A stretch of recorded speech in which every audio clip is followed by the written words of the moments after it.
Welcome to FO Talks. I'm Peter Isackson, Fair Observer's Chief Strategy Officer.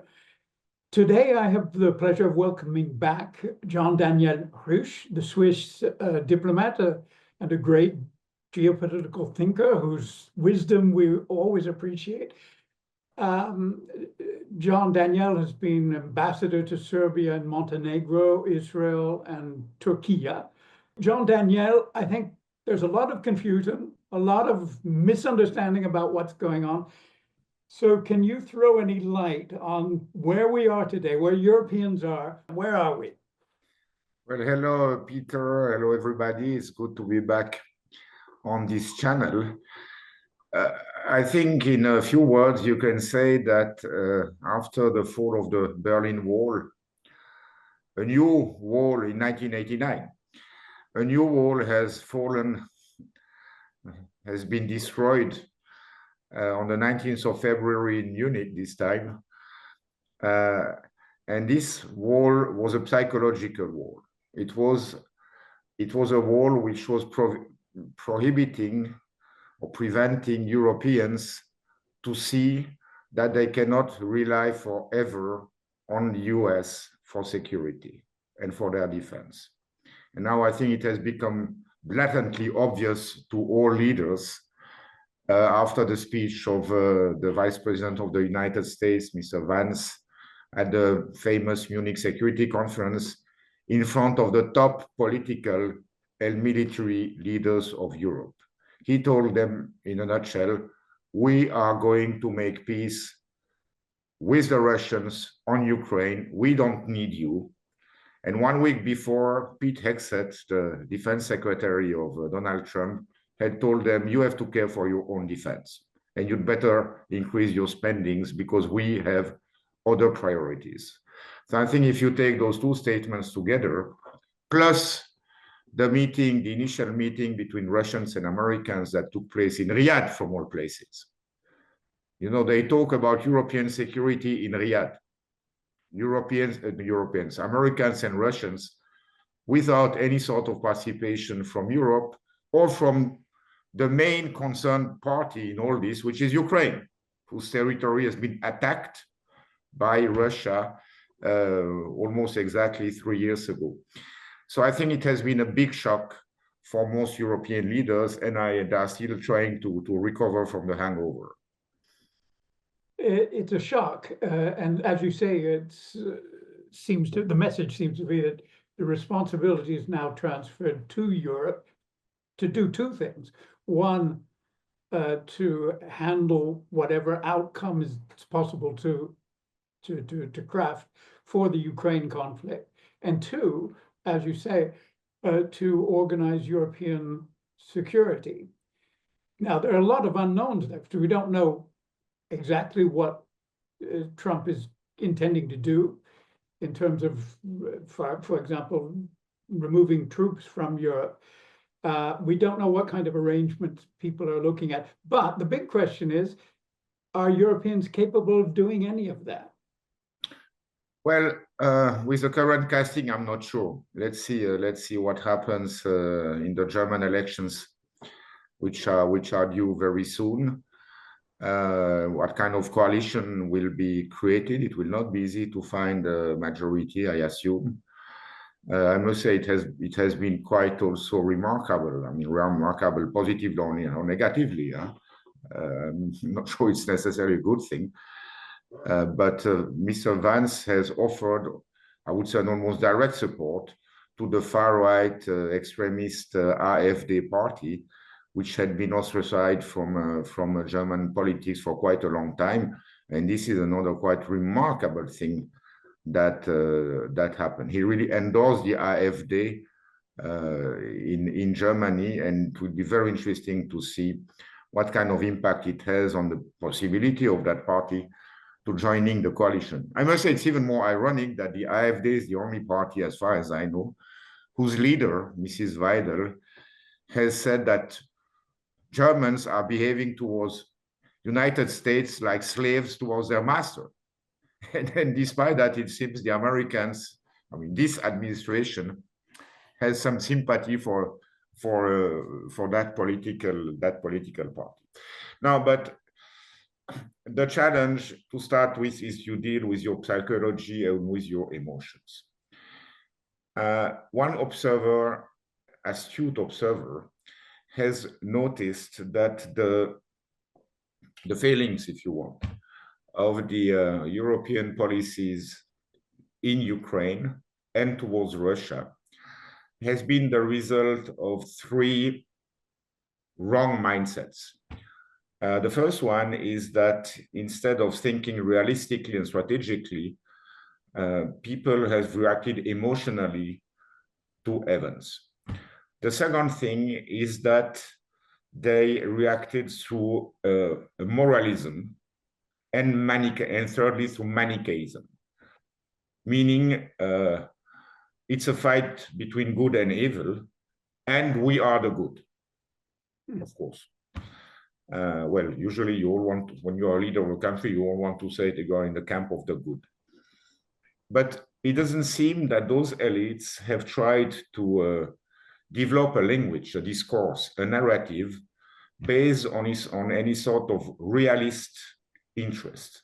And I think what we have seen over the weekend is the big return, virtually like a thunder, of Realpolitik in the middle of Europe. And we are not sure what to do with that because we have been so much used to leave the Realpolitik to the Americans and to follow their moralist or Manichaeist or emotional narrative. But this is what strikes me, is that we've been subjected to a narrative. I mean, you and I, for example, and a lot of other people have tried to follow the different interpretations that are possible of all the events that led up to the invasion, the Russian invasion in 2022. And of course, I just noticed that perhaps yesterday, Macron, Emmanuel Macron, France's president, described Russia today as an existential threat to Europe, which is a highly contestable question, but it's something that can be debated. But I find that ironic because if you go into the history that all people like John Mearsheimer, Peter Isackson, and many others have talked about, the origin of all this was the perception of NATO as being an existential threat to Russia, something that apparently Barack Obama agreed with, and which is why he didn't want to get involved in arming Ukraine. So isn't this, how do we've been given this narrative, and it's being regurgitated all the time, even in today's media, that it's all about the threat that Putin poses to Europe, which may or may not be true in different readings. But what about the existential threat that Bill Burns complained about or warned about in 2008? Why have we forgotten that? And can we bring back that kind of reasoning? Yes, I think many people, including Professor Sachs, are reminding us today that thanks to Julian Assange, who paid a lot for that, because he leaked many documents, including now famous memo from 2008 by William Burns, the current CIA director, when he was ambassador of the United States to Russia, who said Ukraine is a red line, and for them, a red line is a red line, and a no is a no. So he really warned Washington not to interfere with Ukraine, not to try to bring Ukraine into NATO, because this is what was discussed at the Munich Security Conference, again, in 2008. Yes, I mean, the reaction of Russia was absolutely predictable. But if you come back to what Macron is saying, well, I have two thinkings there, two thoughts that come to my mind. The first one is that it's very difficult for any European leader to suddenly pretend, oh, Ukraine doesn't matter anymore. Finally, look, let's find a deal and let's trust the Americans to do that. No, we spend God knows how many hundreds of billions for nothing. A bit hard for any European leader to say that to the public after having incited for so many years against Russia, and how much they said that the future of the democracy in Europe was playing out in Ukraine. So that's the first thought. The second thought is that Macron has been the only one, or at least the main one, I would say, among senior European leaders to say we need strategic autonomy. And he has been saying that consistently for many, many years, even during the first term of Donald Trump. So I would guess that in using this sort of exaggerated term that Russia is an existential threat to Europe, he's also saying, guys, let's get together and create a real, true European defense. Yeah, it seems to me that there is a way of framing that, but I'm surprised that nobody's mentioned it, and that's the idea of indivisible security. Because what we do know that in December 2021, Putin made a proposal to sit down and discuss the question of a European security framework, which seemed to me, but I don't know, was an open topic of debate that people could sit down and say, well, what does this mean? Whose security are we talking about? How many different ways does it have to be architected to have its effect? So that seems to me a concept that could come back. But when you hear statements like Russia is an existential threat to Europe, you say to yourself, well, that's not on the table. That's not something that they're ready to discuss. Now, do you think that the initiative Trump has taken, that the US will presumably go ahead with and sign some kind of position paper, let's say, with Russia, which says, here's how we can end the conflict. Will that enable us to open up the discussion into serious things like indivisible security? Before addressing the issue of indivisible security, I would like to stress that in many countries in Europe, and I'm talking especially of the former communist countries which have liberated themselves from the Russian occupation, and where the memory of this Russian occupation is not nice and is still present, there is a big fear of Russia. And in those countries, but I think this goes all the way to Paris, there is an understanding that a true security order can only be based on a balance of power. Now, the balance of power was assured by the strong American commitment to European defense. Now, if this commitment is not there anymore, then there is the risk of asymmetry, where the Russians would have stronger forces, and this creates instability. Therefore, to rebalance, Europe has to count on its own and has to build up their military and their security apparatus. So I think that's in a nutshell, a reasonable, I think, a very reasonable realpolitik thinking of the current situation. Now, this being said, of course, the issue of a new security architecture for the whole of Europe, from the Atlantic to the Ural or even further east, will be put or should be put on the table, and will probably be put on the table by the Russians. Why? Because, you know, people say there is nothing more constant and predictable than Russian policies. Now, the Russians wanted to be part in a leading seat in European security ever since the Vienna Congress of 1815. So we were not going to go back to the history of the Holy Alliance and the kind of directory of big powers that Alexander I put in place with Metternich and so on. But the point is that they want to have a seat at the table. And after the fall of the Berlin Wall, they have come several times, at least 3 or 4 times. I think the latest one was, as you said, in December 2021, with about the same idea. And the idea is, let's have a European security treaty, which would prevent us, which would create predictability, security, and prevent instability and the disruption of peace between our nations.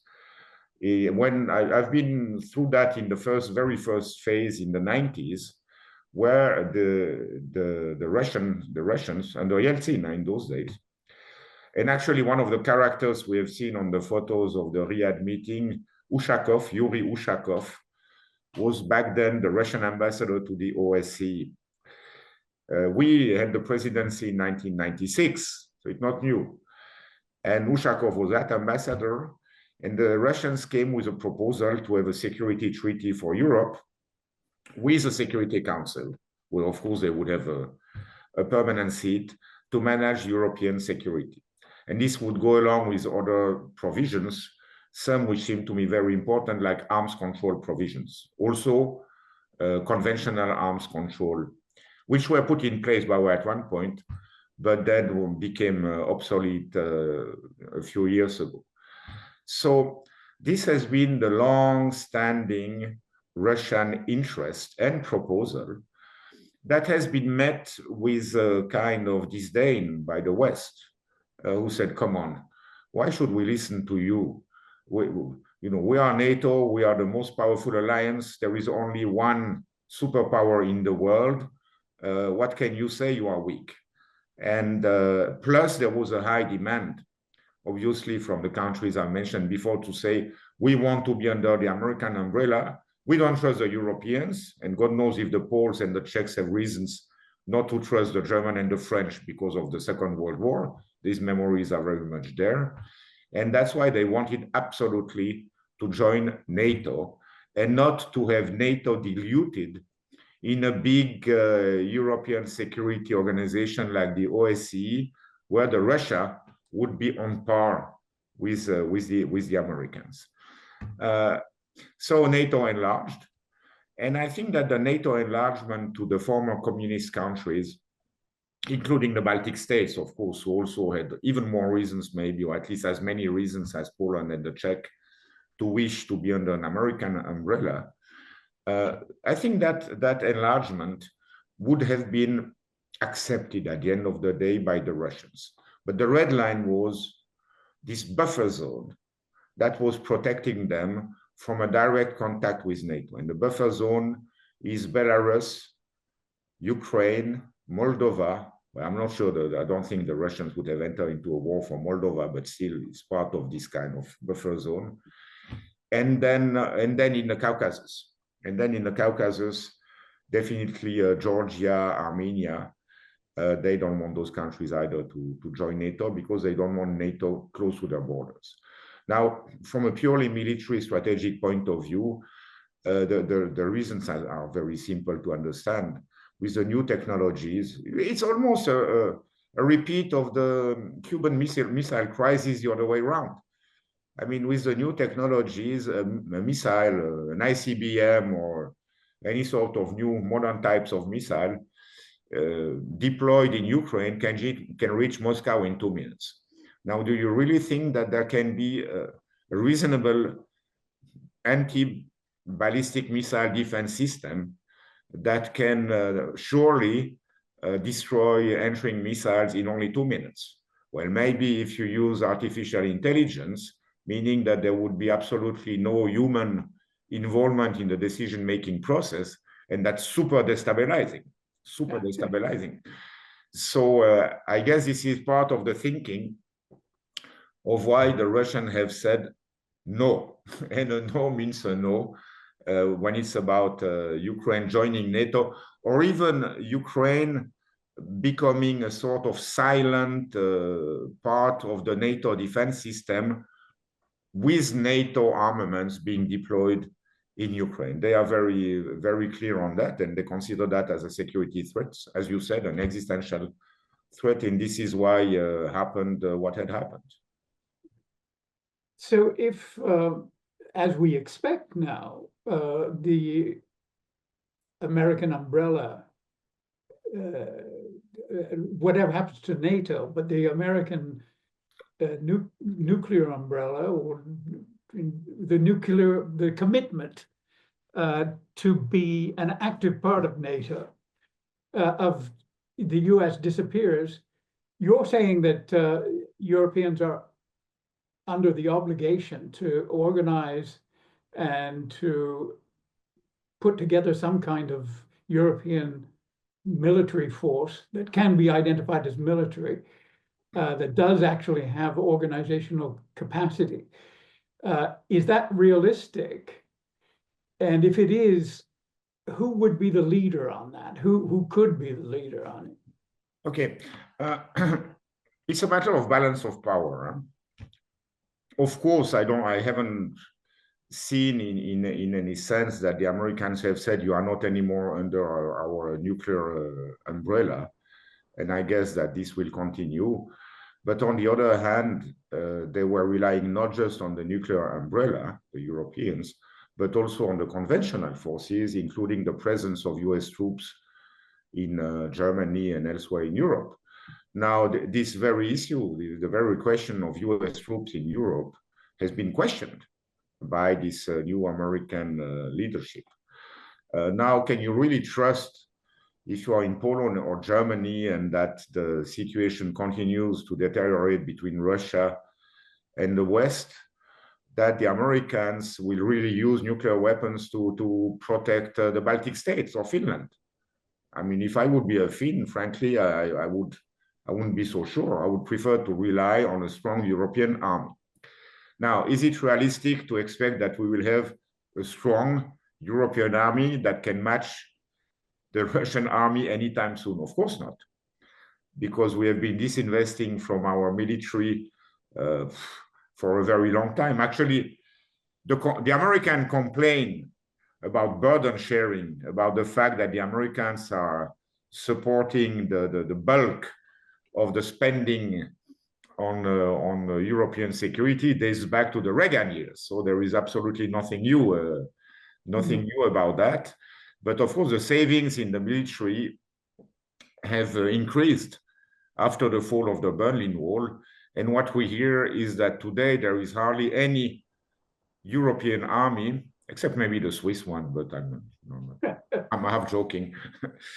At least we have maintained conscription in Switzerland, and so we're not the worst. That's what I would like to say.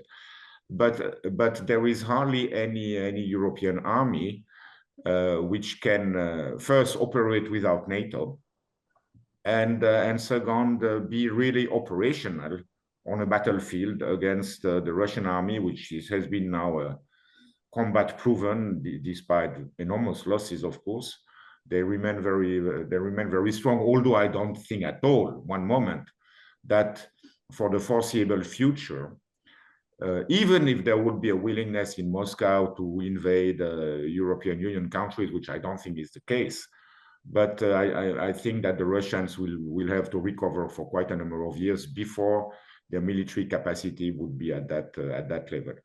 So the Europeans have a little bit of time to organize themselves, to build a serious first military industrial capacity, and second, to organize themselves in creating joint troops and joint command.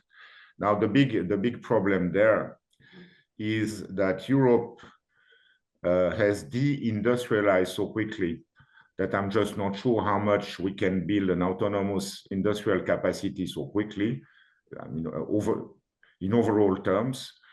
And secondly, the Europeans on this issue have proven to be rather disorganized and not disunited ever since the 50s.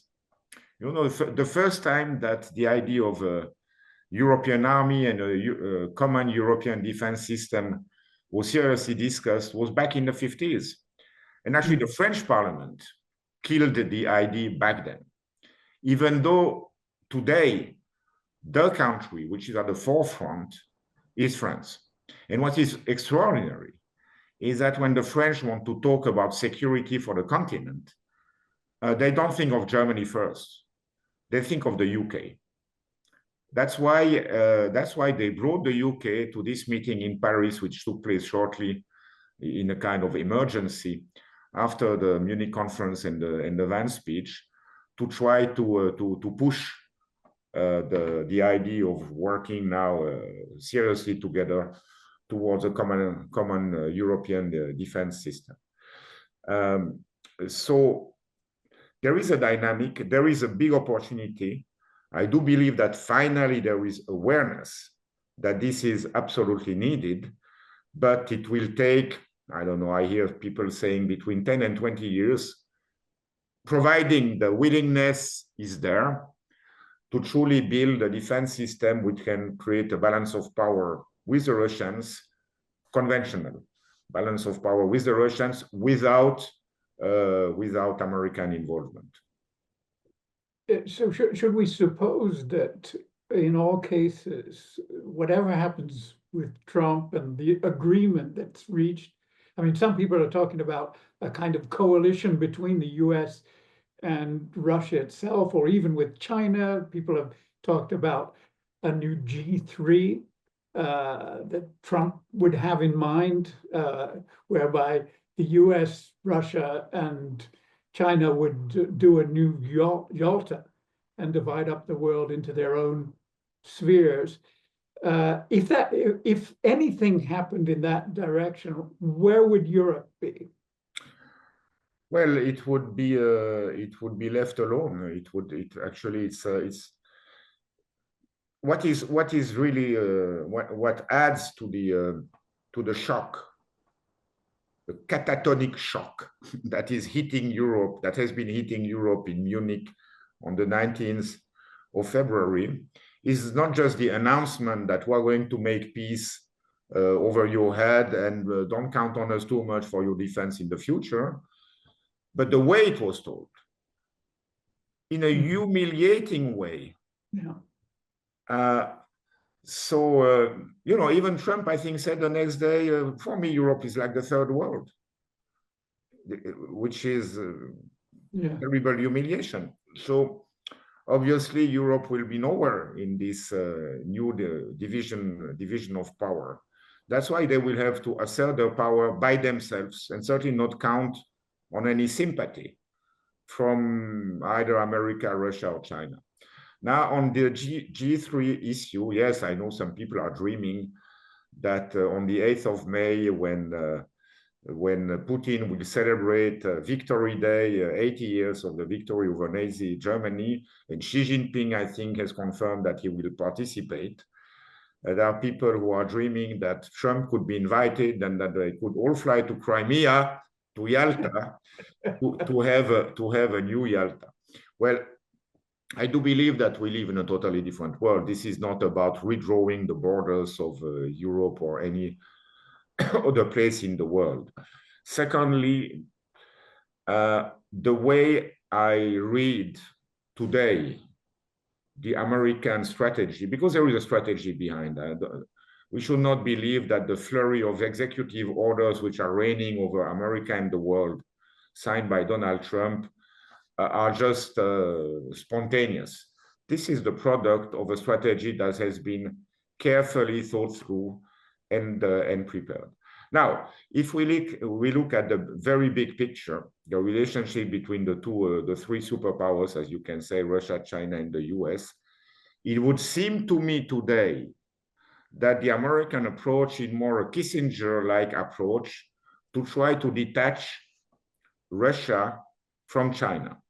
Now, on the other hand, it seems to me that it is sort of an unrealistic dream, because the relationship between Russia and China, thanks to the European sanctions and the American sanctions and the whole attitude towards Ukraine, we have managed to make Russia much more dependent upon China technologically but also for their sales of energy products like oil and gas. So much more dependent than they were maybe 5-6 years ago. So I'm not exactly sure whether this strategy of detaching China from Russia, or Russia from China, rather, to concentrate, to try to bring them at least, to neutralize them in view of the rivalry between China and the US. I'm not really sure it's going to work. It's going to work fine. And well, let's see if Putin invites Trump to the 8th of May commemorations. Wow, and he accepts and all that, then we would definitely live in a new world. I don't exclude that Trump would accept that. I'm just not sure that Xi Jinping wants to sit with Trump and Putin together, but I may be wrong. Let us see. The point is, we are the spectators of a movie which is on a very wider screen that we can contemplate. Exactly. That's a question I wanted to ask. Are we all the spectators of Trump's latest whims? But there's another question that really worries me a little bit, or at least it makes me ask myself a lot of different questions, and that is the immediate reaction of most of the European leaders is what we have to do, first of all, is affirm our commitment to Ukraine on the battlefield. And I think next Monday, Macron, maybe Keir Starmer and Ursula von der Leyen are intending to go to Kiev to celebrate the solidarity of Europe with a battle that they refuse to admit has turned against Ukraine. That's another problem, I think, that we're facing in terms of the narrative people are consuming, and that is that there's a refusal to recognize what all the military experts the serious military experts I've listened to have been saying for quite a long time, and that is that Ukraine is on its last legs in terms of holding off the offensive of Russia, and that since the end of 2022, Ukraine should have been trying to negotiate a settlement when conditions were at least favorable. And how do you explain, and how long do you think this can last, this commitment to saying, we're with you, we're going to back you until we kick Russia out of Ukraine? This sounds to me highly unrealistic for the simple reason that European arsenals are more or less empty, and the production capacity of new shells and new other pieces of ammunition and equipment does not in any way match, without the Americans, does not in any way match the Russian capacity. So maybe they can prolong the bloodshed for a while, but I doubt very much that Mr. Zelensky can oppose Donald Trump's will to find an arrangement with Russia. So it's I think it's a symbolic, it's a political gesture which has a lot to do also with domestic politics in the European countries. But I don't think it's a serious proposition to say we are going to back you and we are going to repel the Russians. You know, none of these countries have seriously said we are ready to send troops to fight against the Russians. What they've been saying is we are ready to send troops to serve as peacekeepers, provided there is a peace to keep. And if there is a peace to keep, that peace will have been arranged between Mr. Putin, Mr. Trump, and at one point, Mr. Zelensky will be asked to sign what looks increasingly like a total surrender, maybe not total, but surrender. So you think this is going to be more or less resolved on the terms decided between Trump and Putin? I think it's in even the worse weeks than or that. months to come? I think it's even worse than that for Zelensky and for his supporters in Ukraine and for all the people in Ukraine who have lost sons and boys and fathers and husbands in that war, which has resulted in, we don't know, but there are estimates that put the casualty figures only on the Ukrainian side at over 500,000 young, mostly boys. Yeah. There are a few women, but many boys. And that what will be awful for them is that they will be left not only outside of the negotiating table, they will not have much to say on the territorial division that will result out of this. And basically, there is a high likelihood today that this deal, if it happens, will be largely on Russian terms and much tougher Russian terms than the ones that were proposed in Istanbul 6 weeks after the beginning of after the aggression, the Russian aggression, in March, April 2022. So these hundreds of thousands of families will ask the leadership in Kiev, why did our boys die?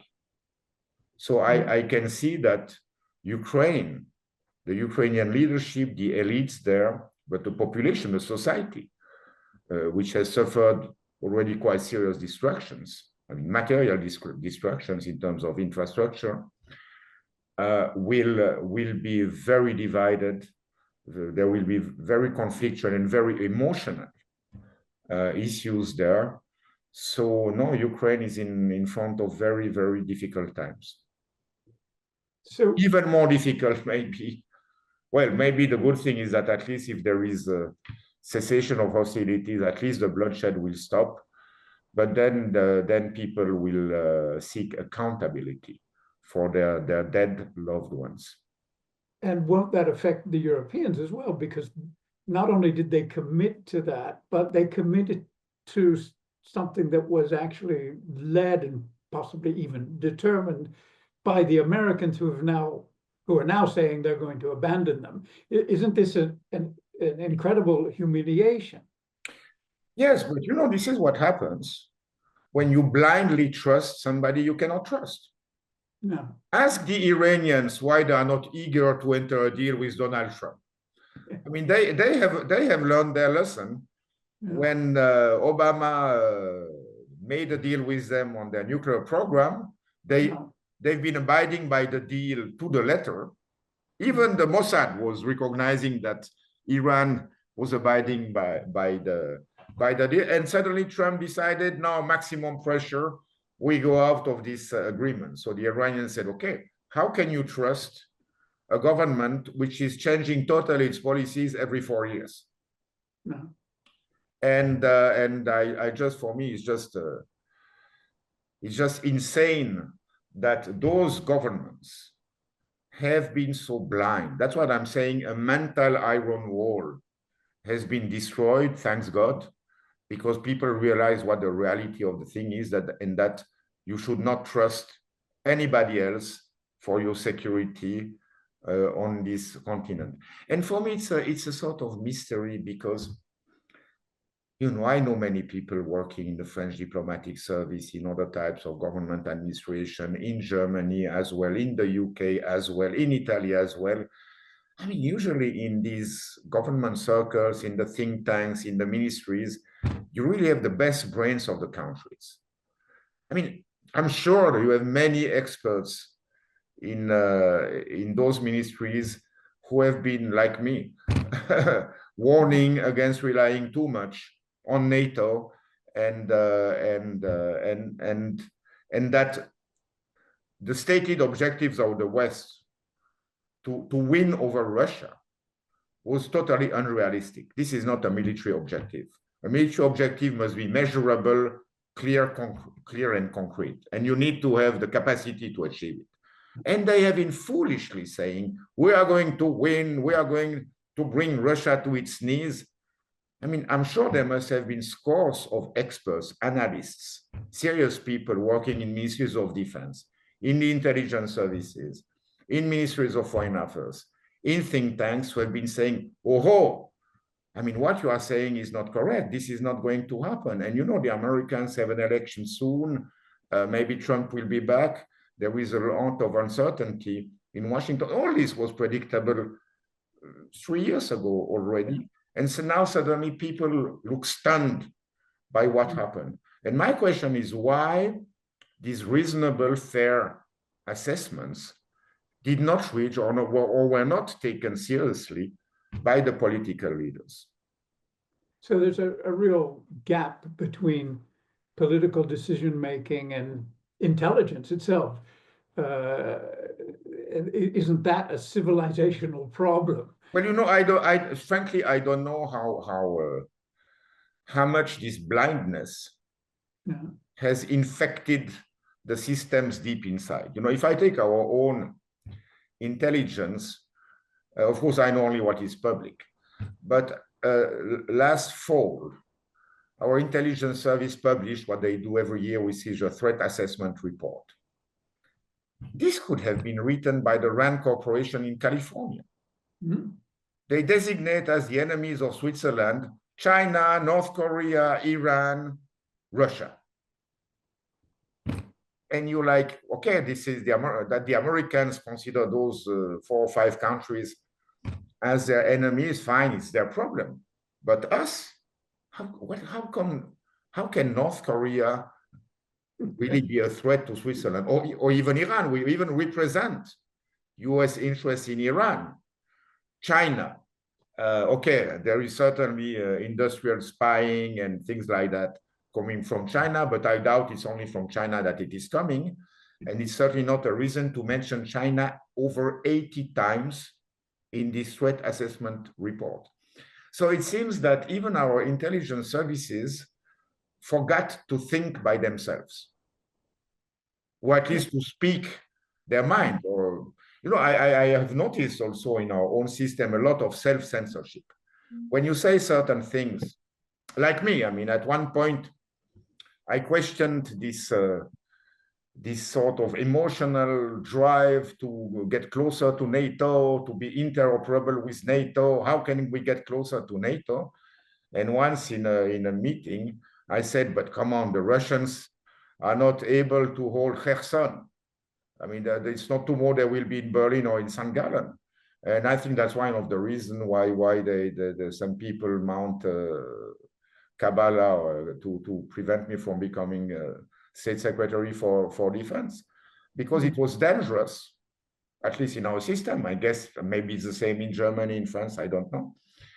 It's dangerous to speak your own mind and to try to come with a realistic assessment. Yes, it's a pretty concerning situation, let's say. But this goes back to the roots of power. This has, since ever, for thousands of years, rulers, bad rulers, prefer to be surrounded by sycophants, people who tell them what they want to hear, rather than by people who challenge them. Yeah. So if you assess the damage done, you're looking at a European framework, political framework that's totally destabilized. We agree on that. They're destabilized by the Trump administration. So Trump is using the force of the US, this time against his allies as well as against potential adversaries. But isn't there a downside for the US as well? Because all these, you talked about trust, isn't the combination of events we're seeing something that tells the world, and let's talk about the global South in this case, doesn't it tell them that the US is not reliable either? and that Europe now is maybe a non-entity unless it can bring itself together and create some kind of unity and define a military force.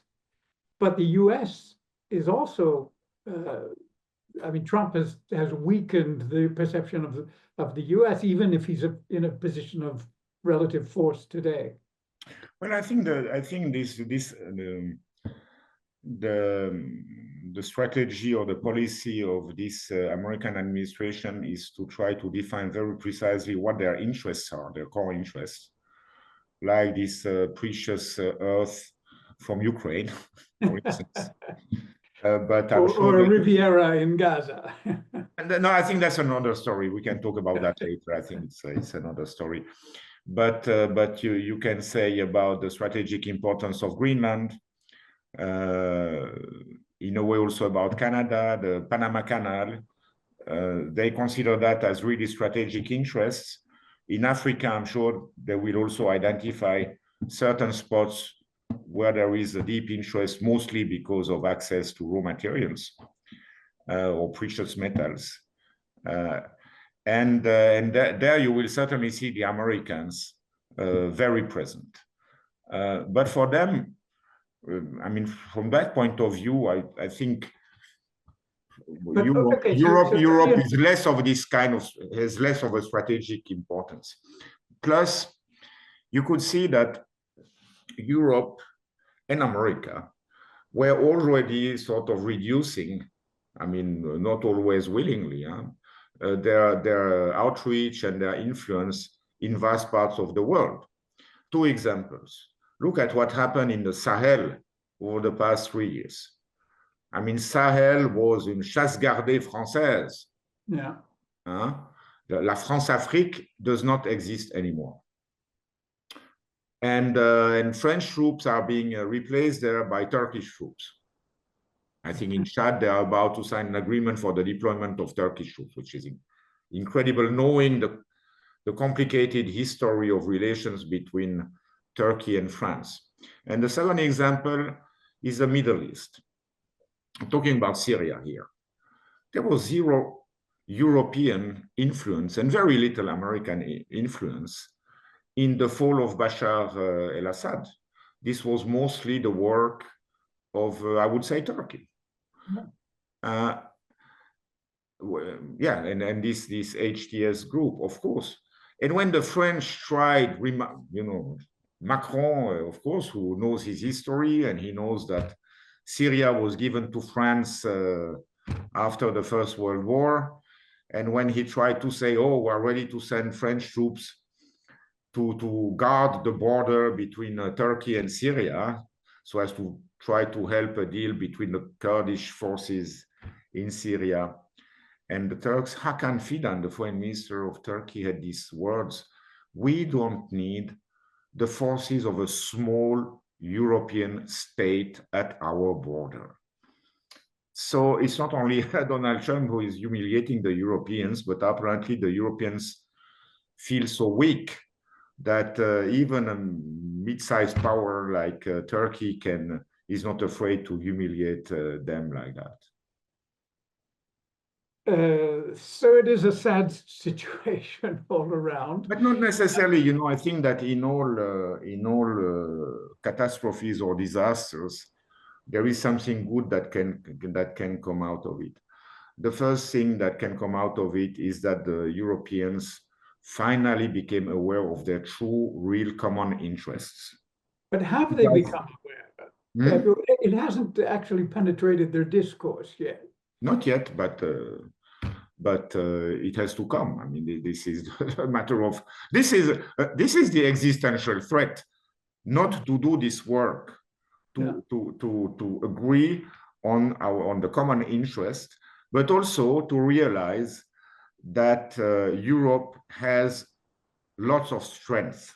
They continue to be a continent which enjoys a lot of freedom, where there is a high level of innovation, creativity, an industrial capacity, which is there in certain sectors. I mean, if we can produce Mercedes and Airbus, We certainly can produce also military equipment. Come on. So, and state-of-the-art cars, state-of-the-art aircraft. So it is all there, and in many other sectors, of course. And the matter is how to mobilize the resources so as to exploit those strengths. So the recipes are there. It will take time. It will, especially the most challenging thing is to try to create a kind of unified strategy, which is not just diplomatic niceties and blah, blah, but where there is a real strategy of allocation of resources so as to even beef up our strength and do what needs to be done to have a truly independent security and foreign affairs policy. So on that score, if you imagine, going back to what we talked about much earlier, that out of this, whatever the discussions are, or whoever's involved, there we get something that resembles what I talked about, indivisible security between Russia and Europe. Forget about the US, they're doing whatever they're doing elsewhere. If that did happen, and whatever the price, meaning, for example, the cost of creating a European army, if that were to happen, what would the relations between Europe and Russia then look like? Would they be cooperative? Would they be complementary? Would we see a redesign of the economic relations? Because Russia is under sanctions now, and Europeans cannot work with Russia. If everything was liberated, what would happen? Well, actually, you point maybe at one of the key issues. Imagine, and it's pretty clear that as part of an agreement on Ukraine, the Russians will want the Americans to waive at least some sanctions, if not all. Yeah. Then what are the Europeans doing? Will we, because those sanctions have been hurting European economies even more than they have been hurting, certainly not American economy, but even Russian economy. So, I mean, would they really want to continue to sacrifice themselves? I don't think that the European public would accept that there might be some upheavals or changes of governments in Europe. The point is that under the present casting, both in Russia and in Europe, I can hardly imagine significant change of attitude of Europe towards Russia. I cannot imagine Scholz or Macron going to Moscow and saying, okay, Vladimir, let's have good relations. No, well, Scholz won't be there for very long. And we're wondering about Macron as well. Yeah. So I think it will be up to the next generation of leaders to make the tough choice of deciding, okay, where does our interest lie? Of course, our interest lies in relying upon the Russian unending reserves of raw materials, oil, gas, energy, cheap one, to feed our industry and our economy, and on the other hand, on the huge Russian market to sell some of our product.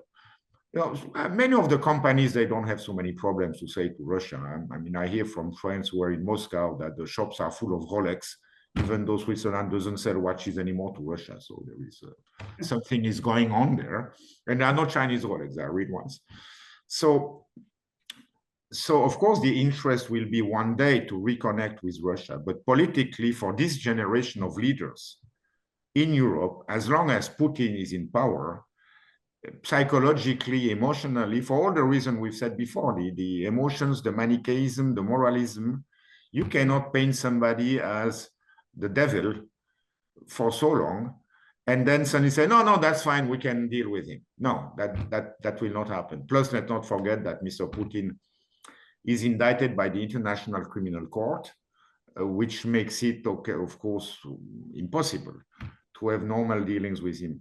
So I'm afraid, even though if you evacuate the whole psychological and political dimension, everybody will say, of course, we should, as soon as there is a ceasefire, let's forget the sanctions, let's start to do business again, buy their oil, their gas, let's rebuild the Nord Stream pipeline. You know, it's amazing that nobody has ever accused anyone of blowing up this Nord Stream pipeline. This is something we don't want to talk about. Things happen. And I think there is no better example of the differing interests between Europe and the United States than the fact that this pipeline was drawn up. So of course, that would be the logical, rational, realistic way to handle.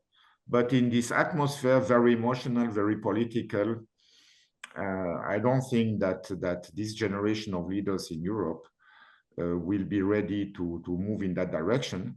And then the other problem is that if Europe as a whole, the European Union, wants to move into that direction, they need unanimity.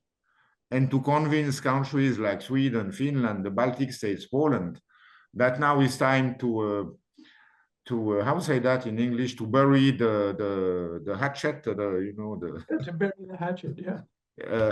Well, good luck to try to convince them that now it's time to bury the hatchet and to start doing business with Russia as if we were in 98 or 95. Okay, on that note, I think I'll just go back to what you mentioned earlier. We are the spectators of the Trump show and the whole spectacle of how people are reacting to it. I guess we have to keep doing that for the coming days, weeks, and months. Well, absolutely. You and me, certainly. Now, I want to have a word about Switzerland. Maybe we can be a little bit of an actor. I'm saying a little bit, very modestly. Switzerland is due to preside over the OSCE in 2026.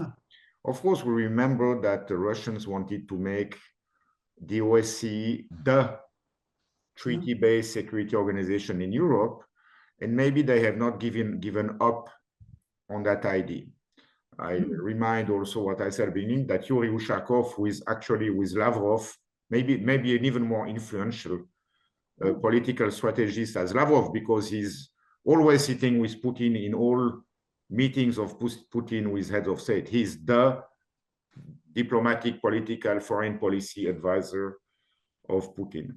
So whenever we have the presidency in 2026, maybe, or maybe not, but maybe the conditions will be ripe to restart a serious dialogue with Russia over the creation of a European security system based on the principle of indivisibility, as you said before.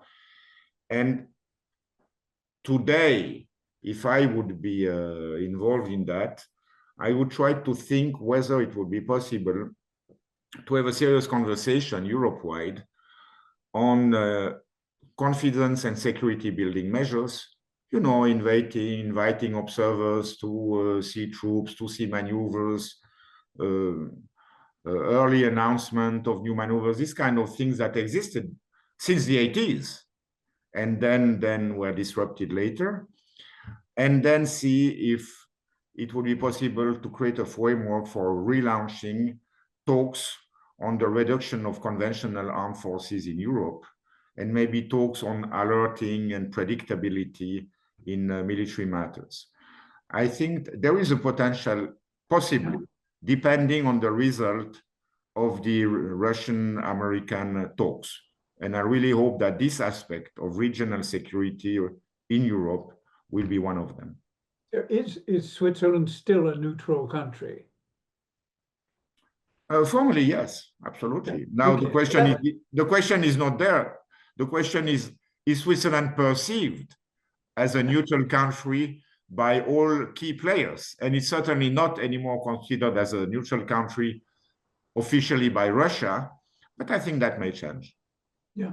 Okay. You know, I think our government our president was, I think, maybe the only senior official in Europe who said something positive about the speech of Cyrus Vance, and she was also in Munich. So, you know, maybe maybe we can find a way to work creatively with the Americans on doing something good for the whole of Europe. No, but that's fantastic to end on a positive note, or a potentially positive Very, note. yeah. Let's be And I would be the first person to recommend that you be involved in that strategy, and that OSCE does its work, does the work it was intended to do. So that would be a wonderful outcome. Inshallah. Inshallah. Okay. Thank you very much, Jean-Daniel. And we'll get back to this at a later date and see where this has led us, and where, as spectators, we can draw some conclusions. Yeah, this looks very much like a series and not just a one-shot. Exactly. Thank you so much, Peter. Pleasure talking to you. Okay, thank you. Join the conversation at Fair Observer and subscribe to our YouTube channel.